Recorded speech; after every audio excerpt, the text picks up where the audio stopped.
revenir dans ce sujet de conversation, on va finir ce sujet pas très sympathique, d'une manière très sympathique, et on va faire quelques remarques. Je ne m'assois pas là, donc vous avez ici une passagère d'un avion, ok, pour voir aussi qu'est-ce que subit le personnel dans les avions. Il faut avoir la patience. Je vais vous parler de mes moutons ce matin, vous allez comprendre, c'est la même chose. Je crois qu'elle s'appelle Brandon en fait, cette passagère. Juste, je donne l'information. Ouais, ou Karen. Karen Brandon. Et donc elle dit, je veux pas m'asseoir là, c'est pas bon pour ma sécurité.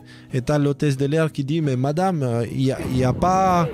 Qu'est-ce qu'il y a avec votre siège? Et elle dit, est-ce que vous comprenez? Non, non, je comprends pas. Vous ne pouvez pas me forcer, je ne m'assois pas là. Madame, s'il vous plaît, je travaille dur.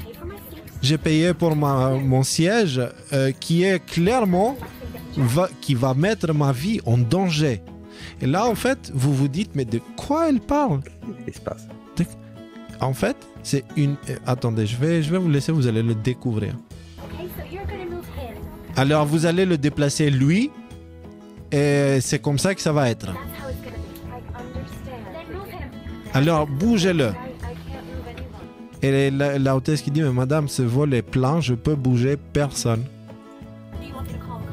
Est-ce que vous voulez que j'appelle la police? Est-ce que tu veux perdre ton travail? Est-ce que tu veux parce que tu violes mes droits comme un citoyen, comme un être humain? Tu me mets intentionnellement en danger. Et la hôtesse qui dit, je souhaite à personne d'être en danger. Alors, bougez-le, déplacez-le. Madame, bref, vous avez compris l'idée?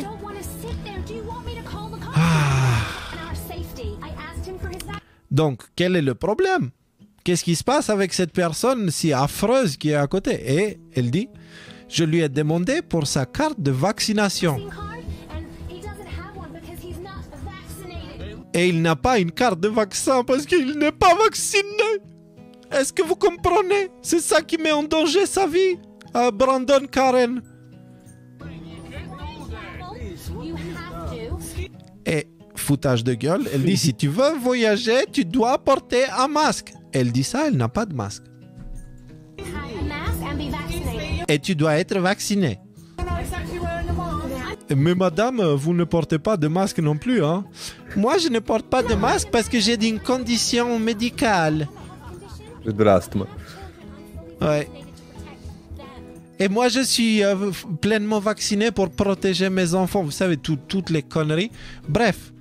Pour vous faire la version courte, je vais directement aller dans le passage qui m'a fait vraiment flipper. Écoutez ce qu'elle dit là, en fait. Vous ne pouvez pas me faire respirer son oxygène parce qu'il n'est pas vacciné. Les amis, là, vous avez un nazi. Quand on vous disait les arguments des nazis par conviction à l'époque de Hitler, ils disaient « je ne vais pas respirer le même air que les juifs ». C'est littéralement la même phrase, sauf que maintenant, les nazis, parce que c'est ni plus ni moins ça, les nazis de ce genre, ils disent « je ne vais pas respirer le même air avec les non-vaccinés ». Mais madame, si vous êtes vacciné, il est où le problème? Est-ce que vous comprenez ce qui s'est passé avec ce vaccin? Est-ce que vous comprenez la marque? Donc elle a l'étoile verte, elle a le droit, elle peut parler comme ça, etc., etc. Le gars à côté, il n'est pas vacciné, il n'a même pas le droit de respirer. Mais comment ose-t-il respirer s'il n'est pas vacciné? Sauf que cette histoire, il a un happy end, les amis. C'est pour ça qu'on l'a mis, hein. Donc pas de colère. Il y a le pilote qui arrive. Madame, je sais à quel point voyager en avion ces derniers temps est compliqué. Mais il n'y aura pas de discrimination dans mon avion. Et elle qui dit, mais ce n'est pas une discrimination.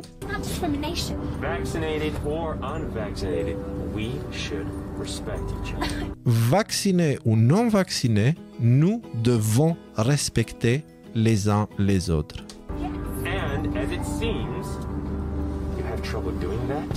Et il semblerait que vous avez du mal à faire cela.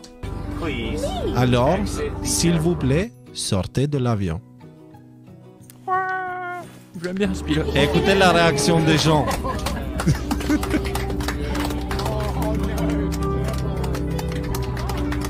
Elle se fait sortir par la main. Mais elle est haut. Je vous demande pardon pour le retard. Je finis juste, j'arrive. On fera au mieux pour vous emmener en Angleterre, à Londres, à l'heure. En espérant qu'on va regagner un peu de ce temps perdu. Alors asseyez-vous et profitez du vol. Mais c'est monsieur, je veux voler avec ce pilote là. En tout cas, le monsieur qui s'est fait harceler sévèrement par cette dame qui est complètement tarée, qui estime que lui, juste en tant qu'être humain, il est vecteur de danger pour elle, etc. Bah, il est bien content, il passera son vol, il a 2 sièges pour lui. C'est ça. Karma. Oui, Rudy, Karma. tu voulais dire pardon. Moi, il y a un lien que j'ai pas mis, mais que je trouve intéressant et qui va super bien avec là. Si tu veux, il est dans le private et ça va très vite. C'est en gros un sondage de Rasmussen. C'est l'article de Breitbart qui dit 72% des Américains. En gros, un sondage de Rasmussen qui dit bon, on a pris 1000 personnes, on leur a posé la question est-ce que vous pensez que la cancel culture, donc vous savez, la cancel culture, c'est que dès que vous dites quelque chose qui plaît pas à, mettons, quelqu'un qui est dans la communauté LGBT ou quelqu'un qui est un militant du climat, bon, bah ça y est, vous avez plus de boulot, vous faites virer de chez vous, vous avez genre tout le monde qui vous tombe dessus sur Twitter. Et bon, vous savez ce que c'est la cancel culture, on est en plein dedans. 72% des Américains interrogés considèrent que la cancel culture va trop loin. 15% disent que non, c'est très très bien, et le reste au milieu, ils savent pas trop. Ce que je veux dire, c'est que dans cette dame-là, vous avez vu la réaction à la fin, là, quand le pilote il arrive et qu'il lui dit bon, allez, foutez le camp, gentiment, mais c'est ça qu'il lui dit, foutez le camp. Les gens, ils applaudissent. C'est ça, c'est la situation dans laquelle. Enfin, je veux dire, le parallèle que je voudrais faire avec cet article, c'est celui-là. Les gens, ils sont assis, ils pensent tous la même chose. Enfin, 72% d'entre eux pensent la même chose, mais bon, à la ferme, celle-là, il nous gonfle avec ses histoires, là, tout ça. Et personne ne dit rien. Le pilote arrive, bon, il a une légitimité à faire ce qu'il fait, et il dit bon, madame, vous êtes gentille, vous foutez le camp. Tout le monde applaudit. Ce que je veux dire, c'est qu'il faut se rendre compte du fait que. Attends, surtout que ça. Avant, malheureusement, dans les cas précédents, c'était plus ils auraient déplacé le non-vacciné en fait. Quand c'était la période de la folie complètement, on va tous mourir. Le truc, c'est que ça commence à changer en fait. Là, ce que vous voyez, ce n'est que le début. Je crains que les personnes qui se comportent comme ces dames-là, elles vont finir d'une manière pas bien du tout en fait. De la même manière qu'ils sont finis les nazis à l'époque de l'Allemagne nazie, quand les nazis ont perdu la guerre en fait. Ça s'est pas bien passé pour eux, malheureusement. Il y a des gens gentils, il y a des gens un peu moins gentils, il y a des gens nerveux, très sanguins, et on ne sait jamais à qui on s'adresse. Non, et puis il y a tous ces gens là. On s'expose à la violence, hein, et ce que je ne défends pas, mais on peut toujours tomber sur des fous. Mais il y a les narcissiques surtout qui utilisent cette opportunité-là pour montrer leur narcissisme et le crier haut et fort. Regardez, moi je me suis fait piquer pour sauver mes enfants et tout, et toi t'es un sous-humain. Tu mets 3 masques l'un sur l'autre. Voilà, voilà, qui dit mieux? Non, mais vous avez malheureusement ce genre d'exemple, c'est triste. Mais ne vous inquiétez pas pour le monsieur qui était pointé du doigt, parce que lui aujourd'hui il a galéré. Mais comme vous avez vu, ça s'est bien fini pour lui et ça finira bien pour nous tous. Ça finira pas forcément très bien pour tous ceux en face qui, pas seulement ils sont piqués, mais qui veulent que tout le reste de la planète soit piqué en fait.